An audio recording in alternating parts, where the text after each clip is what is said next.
The Oblong Box. My home is in New York, but several years ago I stayed in Charleston, South Carolina for a few months. At the end of my visit, I returned to New York by ship. In those days, we traveled by sailing ships. Sailing ships took about a week to sail from Charleston to New York.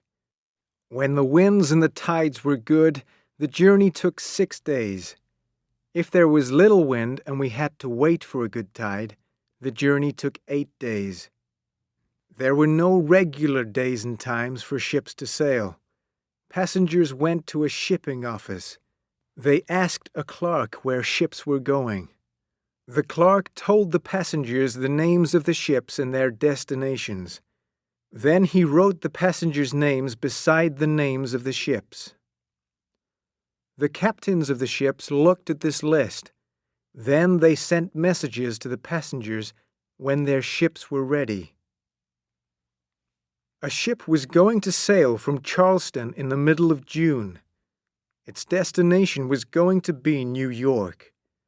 I booked a cabin on the ship. Then I waited in a hotel. I wanted to find out the names of the other travelers. The list of the passengers' names was kept in the shipping office. So I went to the shipping office and I looked at the list. There was one name on the list that I knew: Cornelius Wyatt. Cornelius and I were students together at university. A few months earlier, I had heard news about Cornelius Wyatt. A friend in New York wrote me a letter. Cornelius had married a beautiful and charming young woman. I wanted to meet Mrs. Wyatt. I had never seen her. Why were Cornelius and his wife in Charleston? Cornelius was an artist. He painted pictures. He also bought and sold paintings. Old paintings were worth a lot of money in New York. Was that the answer to my question? Maybe Cornelius had found a valuable painting in Charleston. There were many old families in South Carolina. The families had brought many paintings from Europe. Was Cornelius taking an old painting to New York? I was going to find the answer to both these questions soon.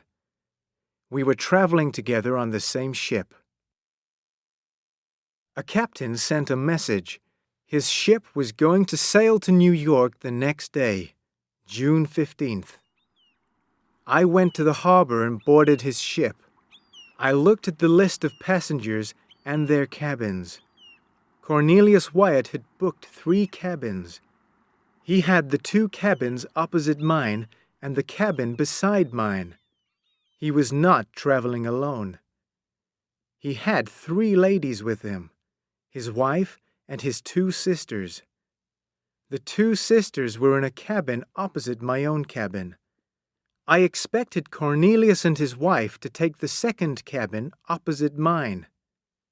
But who was going to be in the 3rd cabin? I was surprised when I met Mr. and Mrs. Wyatt at last. Cornelius looked ill, and he was not pleased to see me. "My friend, we have much to talk about," I said. "And is this your charming and beautiful wife?" The lady with Cornelius was wearing a veil. The thin material covered her face, and I could not see her clearly. But she said good morning to me politely. She spoke slowly. She had the accent of South Carolina. She did not speak with a New York accent. Cornelius did not speak to me. He took his wife into the cabin opposite mine and shut the door. Cornelius was very rude, I thought. But he is an artist. Artists can be very selfish. We will talk later, but who is staying in the 3rd cabin? Maybe a servant will be in the cabin beside me. 2 men brought a box onto the ship. It was an oblong box about 6 feet long. The man took the box to Cornelius Wyatt's third cabin, the cabin beside mine. They put the box down on the floor while they opened the door. The words Wyatt and New York were written on the top of the box. I watched the two men carry the oblong box into the cabin. Then I heard the men talking. The walls of the cabin were thin, and I could hear their conversation. "It smells bad, doesn't it?" said one man. "Yes," said the other man. "What's in it, do you think?" The two men left the cabin and closed the door. I wanted to look at the strange box more carefully, but I could not do that. First, I must speak to Cornelius. There were paintings in the box. That is what I believed, but I wanted to see them. What had Cornelius found in Charleston? Maybe the paintings were secret and valuable. I saw Cornelius later in the evening. All the passengers were in the dining room eating dinner. I tried to speak to Cornelius, but he did not want to talk. He was rude to me. Also, he was not hungry. He ate nothing. Was he ill? "Well," I said, "we're old friends, but you're behaving badly." Cornelius said nothing. I was angry with him now. I wanted to be rude, too. "Are you worried about the things in your box?" I asked. "I have guessed what is inside it, but I won't tell anyone." I said the words. Then I wished that I had not said them. Suddenly, Cornelius Wyatt's face became very pale. His eyes were large and bright. Was he ill, or was he mad? Cornelius Wyatt suddenly fell to the floor and was still. He had fainted. The captain and two sailors helped Cornelius to his cabin. I went to my own cabin and tried to sleep, but I could not rest. I heard someone open the door of the cabin beside me. Had Cornelius gone into the cabin? Had he gone to look at his pictures? I heard the sound of metal on wood. Was Cornelius opening the box? Maybe I slept a little then. Maybe I dreamt. I thought that I heard the sound of someone crying. Cornelius stayed in that cabin. He did not want to come out. Food was taken to him. He did not eat it. Those paintings must be extremely valuable, I said to myself. Cornelius cannot leave them for a minute. Then I thought of another reason for my old friend's strange behavior. Mrs. Wyatt did not stay in her cabin. She came out and talked to the other passengers. I saw her in the dining room. I was very surprised. I had been told that Mrs. Wyatt was beautiful and charming, but she was neither beautiful nor charming, and she was not young. My friend had said that Mrs. Wyatt was from New York, but she spoke with a South Carolina accent. Was this the reason for my friend's strange behavior? Had Cornelius made a mistake? Had he married the wrong woman? Was he sad and upset about this? The door of the cabin was locked and Cornelius did not come out. What was he going to do when we reached New York? Then something happened, and I forgot Cornelius Wyatt's secrets. A few days after we left Charleston, there was a storm. The wind blew and the sea became rough. The waves grew taller and taller. It was a very bad storm. It blew the ship south, back toward Charleston. The wind was very strong. It blew all night. The ship moved from side to side. It almost turned over. The mast broke. The captain could not steer the ship, and it went toward the shore. The ship hit some of the sharp black rocks on the coastline, and it started to sink. Soon, seawater came along the corridors and into the cabins. "Leave the ship!" The captain shouted to everyone. "Quickly, go to the small boats! Do not stop to take anything with you!"